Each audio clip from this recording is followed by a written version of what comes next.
Desbloqueia seu áudio, por favor. Eu falei que gravando é mais caro, mas pode, não tem problema não. Beleza, Deus vai te pagar direitinho. Não, tranquilo. É com você. Quanto tempo tático nós vamos ter? Nós temos aí em torno de 1 hora e meia de formação. Eu vou fazer a exposição e depois abro o tempo para pergunta, pode ser? Pode Aí sim. eu não sei se eu consigo falar 1 hora inteira, não. Mas, Aham. e a qualquer momento, se alguém quiser fazer pergunta, interromper, fique muito à vontade, tá? Não tem problema nenhum, não. Então, desde já agradeço a vocês pelo convite, né, para que eu pudesse estar com vocês aqui hoje falando sobre essa carta de Paulo aos Filipenses. Eu estudei Paulo tem 10 anos, foi em 2010, no início de 2010, nós estudamos Paulo, eu estava no terceiro ano de teologia e me apaixonei por Paulo, por tudo aquilo que ele escreveu, por quem ele foi, por essa pessoa que ele é, e tenho certeza, acredito muito nisso, que nós somos a igreja que nós somos hoje, graças ao legado de Paulo, aquilo que ele fez pela igreja, né? Então, assim, algumas coisas que você já deve ter ouvido, mas que para a gente entender bem essa carta aos Filipenses, pelo menos daquilo que eu estudei para a gente conversar, eu acho importante vocês saberem. Então, primeiro, Paulo é uma figura ímpar na igreja, né? Tal como Pedro. Se Pedro foi aquele que evangelizou os judeus, Paulo foi aquele que anunciou o evangelho aos gentios. Tanto é a importância dos dois que a igreja o celebra juntos, né? No dia 29 de junho. E os escritos paulinos, tradicionalmente, imagino que vocês já sabem que não é bem assim, mas pelo menos eu lembro quando eu era novinho, de falar que Paulo tinha escrito 14 cartas, né? Atribuía-se a ele as cartas que nós chamamos de paulinas, também as cartas deuteropaulinas e a carta aos hebreus, né? Então, hoje os exegetas são unânimes em perceber que autenticamente paulinas são apenas 7 cartas que foram escritas por Paulo ou por seus secretários, né? O Michael disse aí que Paulo escrevia muito bem. Então, a gente estudando profundamente os escritos dele, a gente vê que, de fato, ele tinha um conhecimento muito grande, mas tinha bons secretários também que o ajudavam. Então, se a gente lê minuciosamente, ora ele fala no primeira pessoa do singular, ora ele fala na primeira pessoa do plural, isso porque os secretários dele também eram discípulos dele, o que não é o caso dessa carta aos Filipenses. Eu estou falando da obra paulina como um todo. Há 6 cartas que são deuteropaulinas, que provavelmente foram escritas por discípulos de Paulo, pessoas próximas a ele, e que para imporem, né, usavam o argumento de autoridade, colocavam o nome de Paulo para aquela carta ser mais reconhecida. E tem, assim, vamos dizer, a teologia paulina por detrás. Provavelmente foi escrita por algum discípulo muito próximo dele. E a carta aos Hebreus, que era atribuída a ele, aí é muito engraçado, não me esqueço disso, não é de Paulo, não é carta e não é aos Hebreus, né? O que nós chamamos de carta aos Hebreus é, na verdade, uma homilia que foi escrita no primeiro século e que é uma homilia pascal escrita no primeiro século, que vai retratar muito a questão do sacerdócio de Cristo, que vai falar do sacrifício de Jesus, de Melquisedeque. Então, é um escrito que, em princípio, foi atribuído a Paulo, mas que hoje nós sabemos que não é uma obra paulina, porque a teologia difere da teologia de Paulo. Dentre os escritos paulinos, vocês já viram alguns. Nós temos a primeira Tessalonicenses, 1 Coríntios, a carta aos Filipenses, a Filemon, a segunda aos Coríntios, os Gálatas e os Romanos. As outras, que é Colossenses, Efésios, 2 Tessalonicenses, 1 e 2 Timóteo e Tito, que são chamadas cartas pastorais, é muito provável que sejam cartas deuteropaulinas, não foram escritas por Paulo. Então, essa carta que nós vamos ver hoje, assim, A minha ideia é passar para vocês um esqueleto da carta, porque eu imagino que todos vocês já leram. Então, a minha fala é muito mais para ajudá-los a compreender o que está ali do que qualquer outra coisa, né? E, além disso, pensando sobre quem é Paulo, quando ele viveu, não se sabe muito bem como situá-lo no tempo. Nos escritos dele, que são fontes primárias, ou nas fontes secundárias, que, por exemplo, nós temos os Atos dos Apóstolos, nós percebemos algumas coisas, algumas citações que ele fala, que nos ajudam a situá-lo no tempo. Então, é muito provável que Paulo nasceu entre o ano 5 e 10 da era cristã e deve ter falecido por volta dos anos 61 a 63, também da era cristã. Isso podendo ser uns 5 anos para mais ou uns 5 anos para menos. Não tem algo muito preciso disso. Mas então a gente vê que Paulo teve um longo ministério de quase 30 anos, desde a sua conversão, desde o seu encontro com Jesus no caminho de Damasco, que é por volta do ano 34, 35, até o seu martírio em Roma, que vai ser lá pelo ano 63 a 67, né? Então, esse é o apóstolo Paulo. Num dos seus escritos, ele vai falar que ele veio como que um abortivo, né? Ele não era apóstolo, ele não conheceu Jesus histórico, mas ele conheceu o Jesus ressuscitado. E esse encontro de Paulo com o ressuscitado foi tão marcante que mudou profundamente a vida dele, a ponto de ele tornar-se o maior evangelizador. De perseguidor dos cristãos, ele se tornou o maior evangelizador. A Tati me mandou, mas eu não lembro. Vocês já viram a carta aos Gálatas? Não? Na carta aos Gálatas, lá nós vamos ter assim, é uma carta muito bacana, em que Paulo, de fato, vai fazer um resumo do ministério dele. Então, quando vocês forem estudar essa carta, vocês prestem atenção nisso, né? E é uma carta um pouquinho diferente. O Michael retratou, anunciou aí, disse tantas vezes que parece a palavra alegria aqui na carta aos Filipenses. Na carta aos Gálatas, Paulo está dando um puxão de orelha nos Gálatas. É a carta em que ele está mais bravo. Ele puxa a orelha do povo bonito mesmo. Porque Paulo era um pastor muito fervoroso. Ele reconhecia aquilo que as comunidades dele faziam de bom, aquilo que eles faziam de acordo com o evangelho, mas ele também chamava atenção daquilo que era preciso, né? Então, como pastor zeloso, ele conhecia profundamente a comunidade ou as comunidades que ele fundou. E aí eu acho que vai nos ajudar um pouco a compreendermos bem a estrutura dessa carta aos Filipenses, a introdução que nós temos a essa carta na Bíblia da CNBB. Eu não sei quais Bíblias vocês têm, né? Então, se estão estudando, eu aconselho vocês ou comprar uma Bíblia da CNBB, que é a Bíblia oficial da igreja no Brasil agora, ou então uma Bíblia de Jerusalém, que é uma Bíblia de estudo, mas a Bíblia de Jerusalém é muito cara. A da CNBB é mais barata, deve ser uns 20 e poucos reais, e está muito bacana, tem uma linguagem boa da gente ler. A Bíblia da CNBB fala dessa comunidade de Filipos, que foi a primeira comunidade fundada por Paulo na Europa, né? É onde hoje nós encontramos a Macedônia.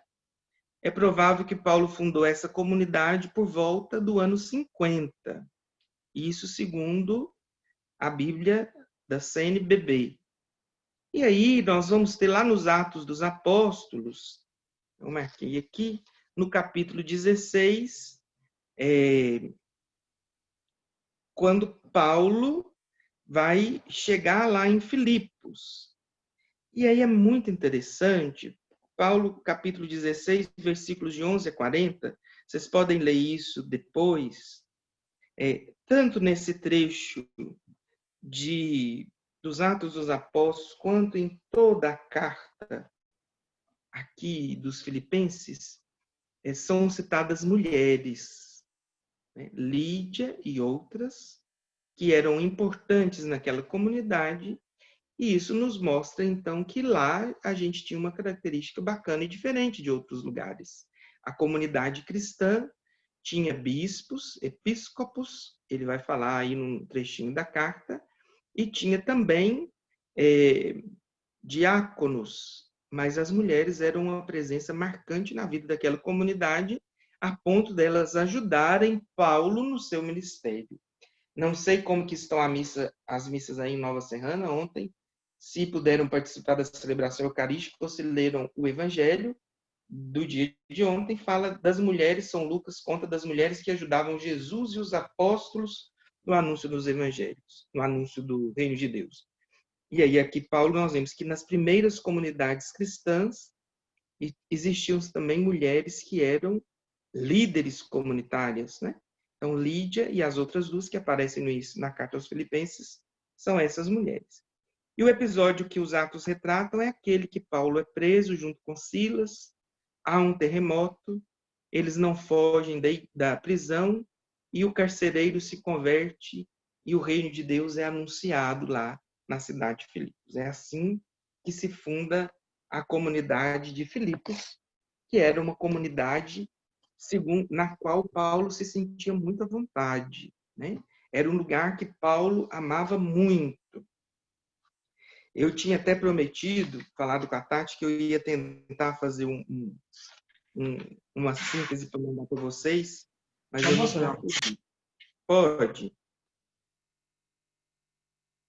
Alguém quer perguntar alguma coisa? Eu acho que foi sem querer. Ah, tá. Eu tentei fazer uma síntese, mas não dei conta de digitar a tempo. Mas então, continuando, Filipos foi uma comunidade fundada por Paulo, provavelmente lá pelo ano 50 da nossa era, né? Lá ele começou a sua missão europeia, e aí é algo bastante peculiar, e Paulo tinha um carinho muito grande por essa comunidade. Agora, uma outra coisa que é importante a gente saber também dos escritos paulinos, e aí vocês, não sei se algum outro padre já comentou isso com vocês, ou alguém que esteve aqui, é porque nós estamos falando de escritos que foram feitos lá pelos anos 50 da era cristã. Não existia papel, é muito provável que fosse papiros, não existia um arquivo que a gente pudesse guardar isso tudo. Foram escritos enviados às comunidades. A tradição nos conta que, já por volta do final do século I, esses escritos eram relidos sempre nas outras comunidades, então se espalhou como palavra, então lia um texto do Antigo Testamento, lia um texto do Novo Testamento. E quando a gente lê a carta aos Filipenses, eu não sei se vocês conseguiram perceber isso, mas há nela alguns cortes muito bruscos no texto. Está falando uma coisa, de repente começa a falar outra e depois volta a falar outra coisa diferente. Então, isso eu sei que acontece nessa carta aos Filipenses. Se não me engano, acontece também na segunda carta aos Coríntios. Então, o que os exegetas de hoje nos ajudam a perceber? Que pode ser, eu não estou afirmando que a carta aos Filipenses, na verdade, não seja uma única carta, seja um conjunto de cartas ou de bilhetinhos que Paulo mandou para aquela comunidade. O autor que eu li para falar de vocês é um jesuíta, Brendan Barney, está nesse livro Novo Comentário Bíblico de São Jerônimo, do Novo Testamento. Ele identifica pelo menos 3 fragmentos de cartas diferentes nesse texto que nós conhecemos como Carta de Paulo aos Filipenses. Tem uma carta maior, né, que é aquela em que Paulo vai de fato falar da alegria, agradecer à comunidade de Filipos pela coleta que mandaram para ele, por aquilo que lhe proporcionaram. Tem uma carta exortando a unidade e a alegria, e tem uma terceira carta, um bilhetinho, em que Paulo está puxando a orelha do pessoal por causa dos judeus, dos cristãos judaizantes. Existia naquelas primeiras comunidades cristãs, nós não podemos esquecer que, de fato, houve uma separação entre cristãos e judeus só depois do ano 70, nós estamos ainda por volta do ano 50. Então, já havia sido decidido no Concílio de Jerusalém, que aconteceu uns 2 ou 3 anos antes de Paulo escrever essa carta, que aquele que não fosse judeu, que fosse pagão, e que aderisse a Jesus, bastava o batismo para ele fazer parte da comunidade de fé. Contudo, em Filipos, parece que chegaram alguns judeus, alguns cristãos judeus, que estavam querendo retomar essa prática da circuncisão para que se pudesse fazer parte da comunidade cristã. Então, aí Paulo chama a atenção daquela comunidade ou daqueles líderes cristãos por causa disso. Então, se nós formos olhar, então, dentro dessa carta aos Filipenses, nós temos 3 grandes temas que merecem ser pensados. Então, o agradecimento de Paulo pela ajuda que aquela comunidade mandou para ele, que estava na prisão. A gente acredita que seja uma coleta, uma ajuda financeira, alguma coisa nesse sentido. Depois, Paulo exortando a alegria e a unidade em Cristo, que é algo fundamental na vida cristã. E, por fim, Paulo que dá um puxão de orelha nos cristãos judaizantes que queriam que aquela comunidade voltasse à prática da circuncisão, que para Paulo é um gesto que já não tem mais sentido, porque deve estar inscrito, marcado no nosso coração, é o amor de Deus, a nossa fé em Jesus Cristo ressuscitado, e isso só acontece através da ação do Espírito Santo.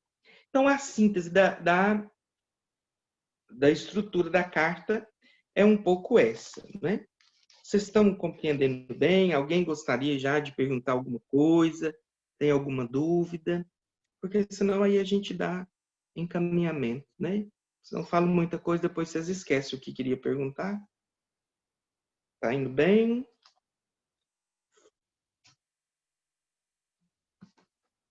Então, acredito que sim, né? Ninguém falou nada. Então, vamos olhar... Oi. Fabinho, você falou aí que pode ter sido trechos, né, tipo recado, e vários trechos que Paulo escreveu, pode ter sido juntado e feito essa carta, assim como as outras também, certo? O senhor acha que a coisa pode ter se perdido e não conseguiram? Né? Isso, Ricardo, é Ricardo mesmo, né? Isso, Ricardo, é muito provável que se perdeu. Vários textos bíblicos se perderam porque não tinha, como eu disse antes, condição de pegar isso tudo, né? Às vezes pode ter perdido um pergaminho, na hora que foi escrever, se perdeu outras coisas. E isso acontece também, por exemplo, nos textos evangélicos. Há textos que são tidos e reconhecidos como inspirados, mas que às vezes não se encaixa no lugar que está. Às vezes é um escrito posterior, porque a linguagem muda, o grego que foi escrito muda, mas que foi acrescentado ou que foi retirado daquele lugar, né? Então, isso é comum também, mas não deixa de ser inspirado. Essa divisão, quando eu digo para vocês que pode ser, por exemplo, 3 fragmentos, há exegetas que concordam com essa teoria e há exegetas que acham que não tem nada a ver. Então, usando o raciocínio lógico, eu acho que é muito mais fácil até da gente compreender, pensar que foram vários bilhetinhos ou várias cartinhas que foram ajuntadas às partes mais importantes e que foram sendo repassadas na vida da comunidade, do que achar que, por exemplo, o Michael disse no início como que Paulo escreve bem. Ele está falando um assunto, de repente, do nada ele muda totalmente de assunto. Não é o estilo dele. Ou eram cartas diferentes, ou então está faltando um pedacinho ali para fazer a conexão naquele assunto. São rupturas muito grandes que acontecem no texto, então, que leva a gente a acreditar nisso, né? mas não tira o valor do texto, não tira nada. Isso é fato notório, né? Sabido isso. Beleza, Respondi obrigado. sua pergunta? Nada. Com certeza. Sim. Mais alguém? Então,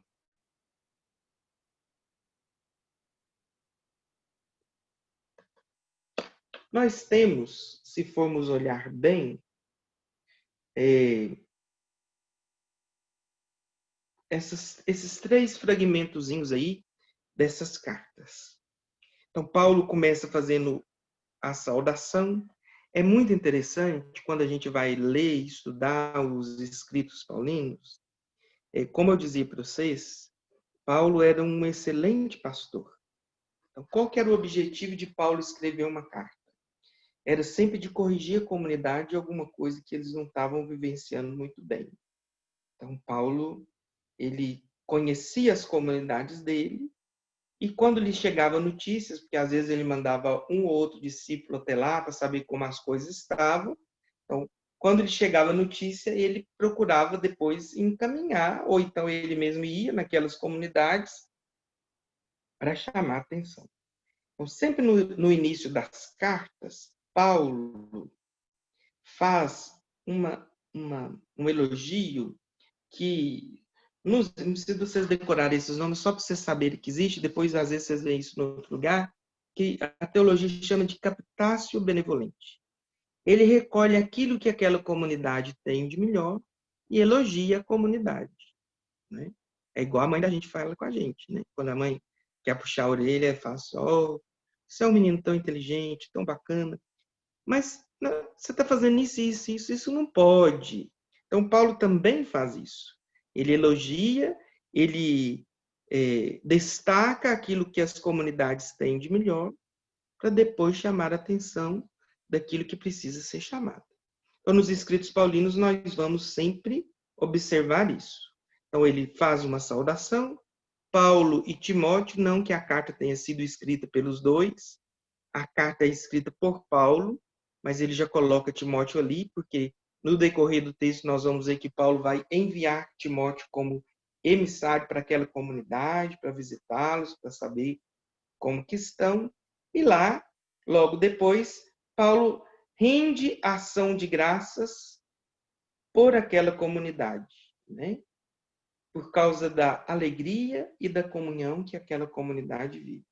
Então, é uma comunidade madura, por ser a primeira comunidade que Paulo fundou na Europa. Pode ser isso, ou pode ser por outros motivos. A gente percebe, os estudos nos ajudam a perceber que Paulo tinha um carinho muito grande pela comunidade de Filipos, né? Então, isso é bastante presente na teologia paulina. Aquela comunidade foi uma comunidade importante. E Paulo louva e agradece a Deus porque eles ouviram o Evangelho e estão testemunhando o Evangelho com suas vidas. Logo depois, ainda no capítulo 1, Paulo fala da sua prisão. Ele está no cárcere, ele está preso, pode ser que seja em Éfeso, numa das prisões que ele teve lá, não há consenso sobre isso, mas isso também é o menos importante. E aí Paulo aqui, ele fala da alegria de estar preso. Porque é interessante também aquilo que Paulo diz. Eles prenderam-no tentando que ele deixasse de evangelizar. No entanto, a prisão tornou-se o local de onde ele evangelizava. Então, isso para ele era muito, muito tranquilo, ele tinha muita consciência de quem ele era e da importância que o evangelho tinha na sua vida. A ponto de, no final desse primeiro capítulo aí, ele dizer, para mim, viver é Cristo e morrer é lucro. Então, para ele só tinha sentido viver se ele anunciasse o evangelho, se ele falasse de Jesus, se ele se encontrasse com Jesus na pessoa dos irmãos e das irmãs, os quais ele conhecia e os quais ele evangelizava. Por isso que para Paulo viver é Cristo, independente do lugar que ele estivesse. Preso ou livre, ele sempre anunciava o evangelho. E morrer é lucro. Lucro não porque ele estivesse querendo morrer, mas lucro porque ele tinha certeza que a morte seria aquela que possibilitaria o encontro definitivo com o ressuscitado. Então, Paulo tem consciência dessa comunhão que nós devemos ter com Jesus e da importância de anunciarmos o evangelho sempre. Então, ele elogia aquela comunidade de Filipos, que é uma comunidade alegre e que vive como comunidade em comunhão, e fala da comunhão que ele, Paulo, tem com Jesus, da comunhão que ele tem e que leva-o a evangelizar sempre e cada vez mais. Aí aqui nós podemos intuir e percebemos que Paulo está nos ajudando a enxergar que nós também devemos viver como o Evangelho nos ensina, né? É isso que o cristão faz. Ele procura viver o Evangelho totalmente na sua vida, né? A nossa salvação está em anunciarmos o Evangelho, em procurarmos testemunhá-lo com a nossa vida. Isso é o que é importante, como fazia Paulo. Depois, temos aqui um bonito hino cristológico, que é um dos mais antigos da igreja, porque os escritos paulinos são os primeiros do Antigo Testamento, né? Que fala da kenosis de Jesus, né? Do rebaixamento de Jesus. E esse hino é muito bonito. Eu imagino que vocês estejam acompanhando aí, mas vale a pena até a gente ler esse hino, né? Um versículo antes do início do hino, que começa no versículo 6, Paulo diz assim, ó: tende entre vós os mesmos sentimentos que havia em Cristo Jesus. Ele, existindo na forma divina, não considerou um privilégio ser igual a Deus, mas esvaziou-se, assumindo a forma de servo e tornando-se semelhante ao humano, e encontrado em aspecto humano, humilhou-se, fazendo obediente até a morte e morte de cruz. Por isso, Deus o exaltou acima de tudo e lhe deu um nome que está acima de todo nome, para que ao nome de Jesus todo joelho se dobre, no céu, na terra e abaixo da terra, e toda língua professe: Jesus Cristo é o Senhor, para a glória de Deus Pai. Esse hino cristológico é muito bonito, é um dos hinos mais bonitos que nós temos no Antigo Testamento, e ele vem para justamente mostrar isso que nós chamamos de kenosis de Jesus. Deus que se faz homem e habita no meio de nós, que é igual a nós em tudo menos o pecado, que foi obediente ao Pai até o fim. Por causa dessa obediência, ele morreu a morte de cruz, que era a maior humilhação que existia naquela época. Não que Deus quisesse aquilo, mas como consequência da vida de Jesus, ele tem essa morte de cruz, mas Deus o ressuscita e o dá um lugar no céu. Então, sintetizando isso numa linguagem que eu acho que vocês podem compreender melhor. Então, ao descer aqui e assumir a nossa humanidade toda, fazendo-se o menor de nós, Jesus é elevado ao céu, ao lugar de maior excelência. Ele é o Senhor, o Kyrios, um título que era dado somente a Deus. Então, Jesus é Deus mesmo, que morreu, ressuscitou e subiu ao céu para nos salvar. O grande boom disso tudo é que ele não foi para lá do mesmo jeito que chegou. Ele levou para o céu a nossa humanidade. Então, aquilo que o pecado dos nossos primeiros pais nos fez perder, que era a vida junto de Deus, em Jesus nós recuperamos, né? Então, essa palavrinha aqui, obediente até a morte, morte de cruz, não é por acaso. Qual que é o pecado de Adão? É a desobediência. Deus deu para ele uma ordem, que era não comer o fruto da árvore da ciência do bem e do mal, mas ele não conseguiu fazer isso. Ele desobedeceu. Por isso, o projeto que Deus tinha para ele, que era o paraíso, deu errado. Por isso que o pecado entrou no mundo. Quando Deus manda Jesus, seu filho, ele é fiel ao projeto de Deus até o fim, até as últimas consequências. Ele é obediente e por isso deu certo, por isso Deus o ressuscitou, para devolver-nos a vida que em nossos primeiros pais nós tínhamos perdido. Se por um homem veio o pecado, por um homem também veio a salvação, né? Então tem um outro escrito do Novo Testamento que fala isso. Se não me engano, é a carta aos Hebreus, mas eu sou péssimo para citação. Tem um escrito do Novo Testamento que fala isso. E os padres da igreja vão tratar desse assunto com muita precisão. Depois posso conferir se é Hebreus mesmo e passo para vocês, porque eu não quero dar informação errada. Então, aqui nós temos um hino cristológico que nos leva a querermos ter comunhão com esse Jesus, para nele morrermos e para nele vivermos. Então, viver para mim é Cristo, morrer para mim é lucro. Paulo explica muito bem logo depois, quando traz esse hino cristológico, que se foi escrito por ele ou se pertencia a alguma liturgia, não interessa. Interessa que aqui nos ajuda a ver muito bem qual que era aquilo que ele queria explicitar com a sua pregação, com a sua carta.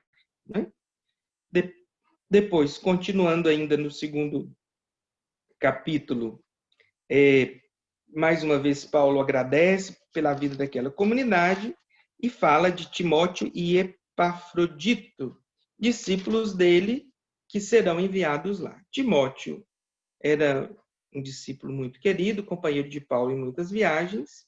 Esse outro, Epafrodito, é a pessoa que levou para Paulo a ajuda daquela comunidade e que adoeceu no meio do caminho, no meio da missão. As pessoas estavam preocupadas com ele, e aí Paulo, então, o manda de volta para todos verem que ele estava bem e que ele havia cumprido bem a sua missão. Então, aqui nós temos um núcleo bastante importante dessa carta. E agora nós vamos falar um pouquinho dos judeus, dos cristãos judaizantes e do finalzinho da carta. Mas antes disso, alguma pergunta? Alguma colocação? Alguém não entendeu alguma coisa que eu disse?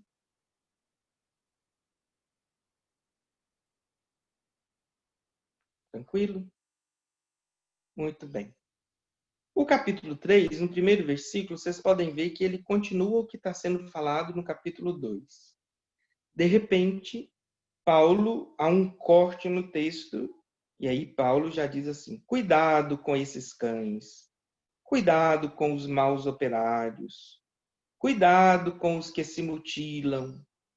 Os verdadeiros circuncidados somos nós que prestamos culto movidos pelo Espírito de Deus, colocamos nossa glória no Cristo Jesus e não confiamos na carne. Então é aqui no capítulo 3 até o versículo 4, até o versículo 1 do capítulo 4, que Paulo vai fazer essa exortação contra os judeus, os cristãos judaizantes. No início do cristianismo, até o ano 70, quando teve lá um concílio que definiu que os cristãos não podiam mais frequentar na sinagoga, e de fato havia uma confusão muito grande. E isso já havia sido tema daquilo que nós chamamos de Concílio de Jerusalém. Então, para alguns, a pessoa, para ser cristã, precisava ser circuncidada, que é o sinal de pertença do povo de Deus, dos judeus. Todo homem precisa ser circuncidado no 8º dia. Para outros, não necessitava disso. Então, Paulo leva a questão aos apóstolos e eles decidem que bastava a fé e pedem a Pedro que tome conta dos judeus na evangelização e Paulo que tome conta dos pagãos. E aí Paulo se vê diante dessa situação em que alguém chega na comunidade que ele fundou querendo reintroduzir essa questão da circuncisão. São cristãos judaizantes que nós chamamos.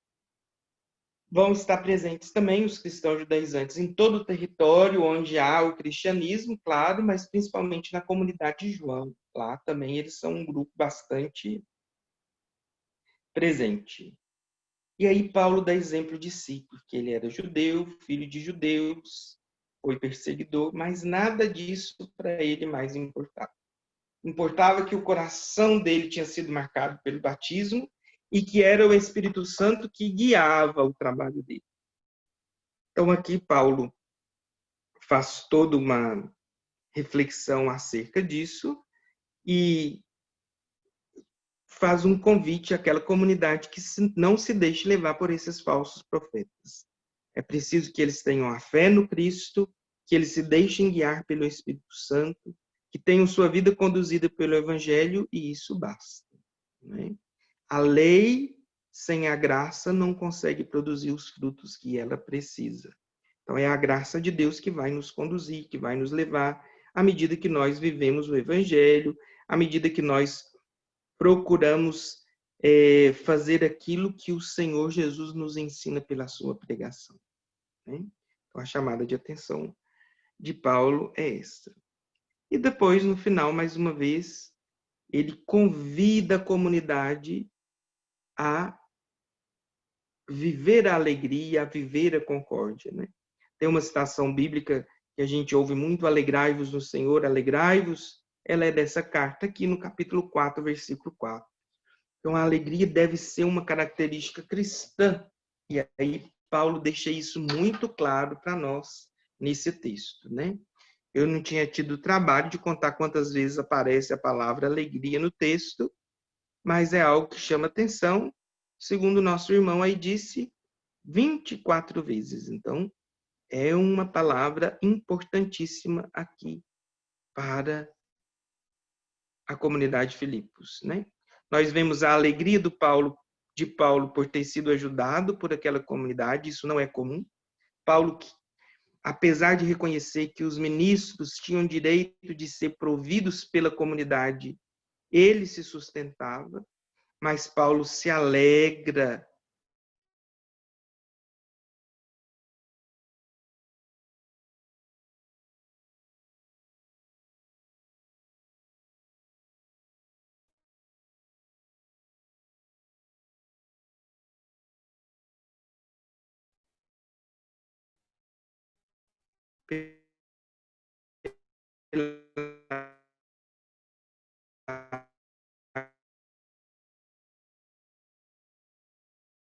Evódia e Sintique são também mulheres daquela comunidade e que Paulo exorta as pessoas na alegria de conhecê-las. Então, aí nós percebemos essa alegria de Paulo, além, é claro, desse importante hino cristológico que nós citamos do capítulo 2, que retrata essa kênose de Jesus, esse Deus que se faz homem e que é elevado ao céu na sua glória, tendo em vista a nossa salvação, tendo em vista a salvação da humanidade toda. Né? Bom, pessoal, em síntese, para começar, era um pouco isso que eu queria falar com vocês. Né? Agora estou aqui para tirar dúvida, a gente pensar juntos alguma coisa que vocês queiram. Caso eu não dê conta de responder, eu me propus a estudar e mandar para vocês, porque às vezes tem algumas coisas que a gente não consegue, né? Mas estou à disposição de vocês.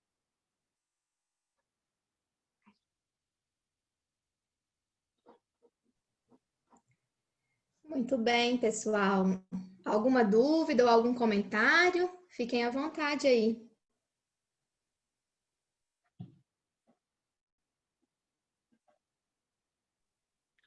Padre Lúcio, só obrigado, né, pela formação, parabéns.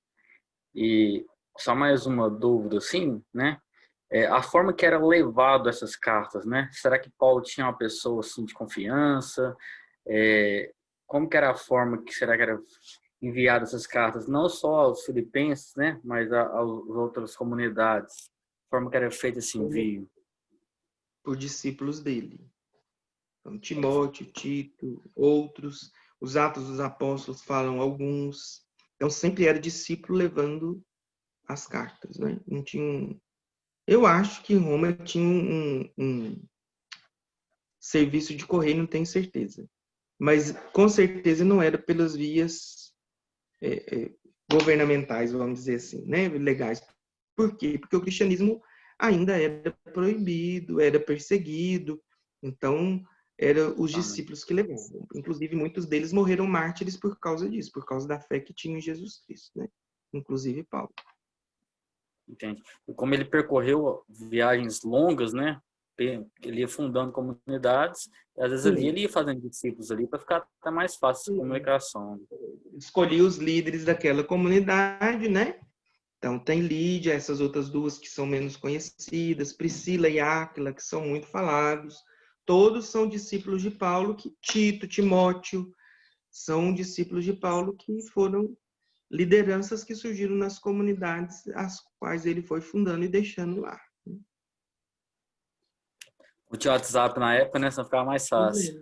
E a igreja hoje já está bombando. Tá bombando. Muito obrigado. As ordens. Padre Lúcio, uma dúvida a respeito dos escritos de Paulo na prisão. Ele escrevia, era escondido ou tinha permissão para isso? Eu imagino, eu não vi isso aqui no texto, posso depois pesquisar para você. Ele era cidadão romano, então Paulo gozava de algumas prerrogativas que outros não gozavam. Então, pode ser que, por ser cidadão romano, deixavam que ele tivesse lá a presença de um secretário, alguma coisa assim, até o momento que ele foi julgado e condenado, né? Isso não é impossível de acontecer, não.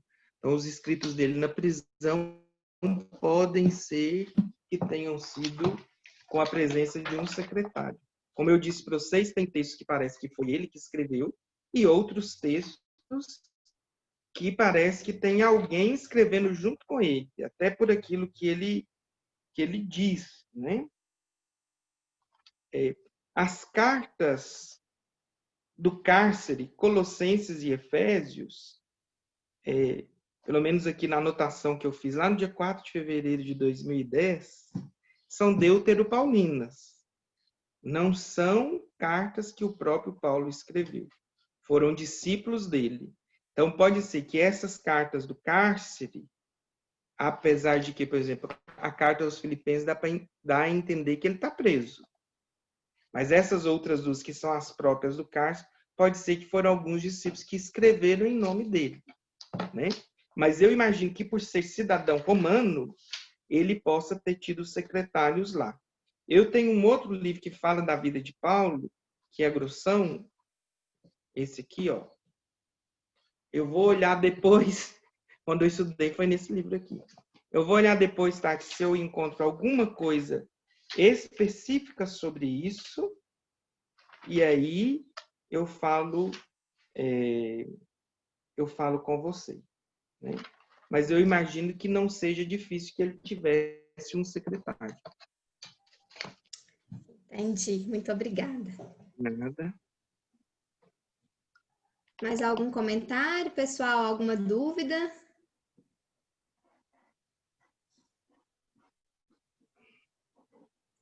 Esse povo do nosso grupo, Padre Lúcio, eles não têm dúvida nenhuma, é muito... Entende direitinho. É sintomático, né? Ou entenderam tudo, ou não entenderam nada, estão com vergonha de falar. Como eu sou otimista, eu vou achar que eles entenderam tudo. Só complementando a pergunta da Tati aí, você falou que o Paulo poderia ter alguns benefícios, já li sobre isso também, por ser cidadão romano. Tem algum outro exemplo? Quais outros benefícios que ele poderia ter? Ele poderia ser julgado em Roma, ele não podia ser julgado Ele tinha direito de ver o imperador, por isso que ele é levado para Roma. Lá no capítulo 16, onde fala da comunidade de Filipos, né? 16, 11 a 40 dos Atos dos Apóstolos. Ele é preso pelos juízes daquele lugar. Como ele era cidadão romano, ele exige que os juízes peçam desculpa para ele. Depois você lê o texto para você ver. Aí o São Lucas fala que os juízes tiveram que ir lá, e da mesma maneira que condenaram ele injustamente, que eles não podiam por ele ser cidadão romano, eles estavam pedindo desculpa para ele e por Silas, que apanhou com ele lá e foi preso junto com ele. Então, Ele sair de onde ele estava e ser levado para Roma é a prerrogativa que ele tinha por ser cidadão romano. Entendi. Eu já li também que até a própria morte dele foi uma vantagem, né? Porque ele foi decapitado. Nessa época eu acho que era uma morte boa, né? Mas é diferente Pode dos ter outros, sido uma né? Que foi vantagem morrer mais rápido, crucificado né? também. Jogado às feras, né? Provavelmente foi porque ele foi um cidadão romano também. Então eles tiveram essa benevolência de matar ele à espada.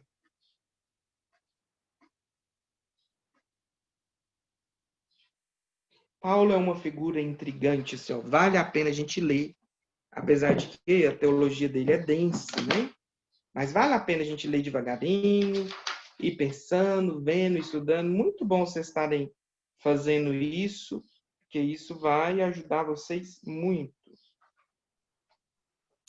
Tem algum livro que o senhor indica? Ou esse grandão aí mesmo? Eu conheço esse grandão aqui, Ricardo. Ele é pequenininho, não é muito grande, não. Você quer ver quantas páginas que tem? Só 830. Nossa. Uma coisa escrita é grande, né? Mas ele fala de tudo de Paulo, né? Dos acontecimentos de antes, o plano de fundo, a vocação, quando ele começa, não é? É um livro bastante bem escrito, né? Tem uns outros, mas eu não me lembro o nome dele de cor, né? A Paulo tem alguns livros bons sobre Paulo, mas não precisa ler tudo de uma vez.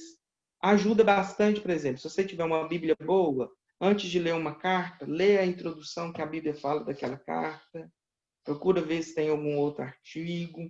Isso é muito bom, isso ajuda a gente a compreender o espírito que aquele autor sagrado tem, né? O contexto que ele escreveu, por que ele evangelizou daquela maneira, por que daquelas palavras. Isso é fundamental para a gente compreender o escrito de alguém, principalmente no Novo Testamento e, claro, do Antigo também, né? Beleza, obrigado. Nada.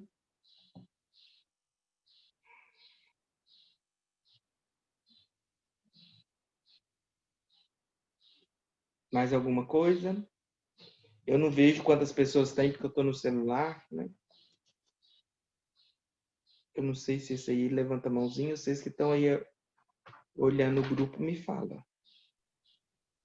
Eu tô achando que não tem mais pergunta, não. Ou o pessoal tá tímido ou eles compreenderam tudo mesmo. Se tiver tímido, depois vocês podem escrever e mandar que eu respondo. Aham. Não, mas foi muito bom, Padre Lúcio, muito esclarecedor, assim, a gente, né, tá nessa caminhada aí há uns dias estudando sobre as cartas de Paulo e a cada dia a gente descobre uma novidade, né? A cada carta tem algo para nos engrandecer. E então eu queria te agradecer, né, mais uma vez por ter estado aqui conosco e Ordem. nos trazido tanto conhecimento. Muito obrigada mesmo, que Deus te abençoe e seja bem-vindo aqui, né, na Amém. família Cairós. Sempre que puder estar conosco é uma alegria Tá, ter o joia. senhor aqui. Eu podendo ajudar, eu faço com muito carinho. Vindo a Divinópolis, vocês também estão convidados a vir aqui em casa me ver. Eu estou agora na paróquia São Cristóvão. Vai ser uma alegria receber vocês por aqui. Enquanto não puder abraçar, a gente vai se falando pelos aplicativos de videoconferência. Já mata um pouquinho a saudade, né? Tá Isso bem, eu mesmo. agradeço também. Muito obrigada a vocês. Viu? Precisando, eu estou à disposição. Espero que tenha ajudado pelo menos um pouquinho. Não, com certeza. Para a gente finalizar, Padre Lúcio, o senhor faz uma oração final e dá a bênção para nós? Sim, faço. Então, nós vamos pedir a Deus que abençoe, né, a cada um de vocês na vida, no ministério que exerce, na vocação cristã, que nós todos possamos, em determinado tempo da nossa vida, né, dizer como Paulo disse lá aos Filipenses, viver para mim é Cristo, que nós percebamos a importância de assimilar o Evangelho e a pessoa de Jesus a ponto de, por onde passarmos, ser sinal e presença dele na vida das pessoas. É isso que importa. e que nós também saibamos e aprendamos a percebê-lo na vida dos nossos irmãos e irmãs. O Senhor esteja convosco, Ele está no meio de nós. Pela intercessão da bem-aventurada Virgem Maria, Mãe de Deus e nossa Mãe, abençoe-vos o Deus Todo-Poderoso, Pai, Filho e Espírito Santo. Amém. Tenhamos todos uma boa tarde. Vamos ficar em paz, que Deus sempre nos acompanhe.